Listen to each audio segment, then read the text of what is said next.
వారణాసి సెట్కు రావచ్చా? రాజమౌళికి James Cameron request ఇప్పుడు సోషల్ మీడియాలో వైరల్ అవుతోంది. ప్రపంచ స్థాయిలో పేరున్న దర్శకుడు జేమ్స్ కామరూన్. ఆయన దర్శకత్వం వహించిన Avatar fire and ash December 19న విడుదల కానుంది. ఈ నేపథ్యంలో ఆయనతో రాజమౌళి ముచ్చటించారు. ఈ మూవీ అందరికంటే ముందు రాజమౌళికి చూపించారు.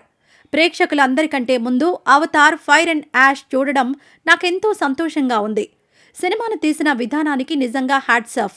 నేను అవతార్ 3 చూస్తున్నంతసేపు చిన్నపిల్లాన్నైపోయా. థియేటర్ నుంచి బయటకొచ్చిన తర్వాత కూడా సినిమా గురించి ఆలోచనలు వెంటాడాయన్నారు జక్కన్న. రాజమౌళిని వారణాసి అప్డేట్ అడిగి తెలుసుకున్నారు జేమ్స్ కామరూన్. వారణాసి సెట్కు రావచ్చా అని అడిగారు. ఆయన విజ్ఞప్తికి రాజమౌళి స్పందించారు. మీ రాక మాకెంతో సంతోషం. మీరొస్తే మా వారణాసి యూనిట్ మాత్రమే కాదు, మా ఇండస్ట్రీ అంతా ఎంతో థ్రిల్ అవుతుంది అని చెప్పారు. పులులతో షూటింగ్ చేస్తే చెప్పమని జేమ్స్ కామరూన్ రాజమౌళిని అడిగారట. మొత్తం మీద జేమ్స్ కామరూన్ రాజమౌళి మధ్య జరిగిన సంభాషణ సోషల్ మీడియాను షేక్ చేస్తోంది.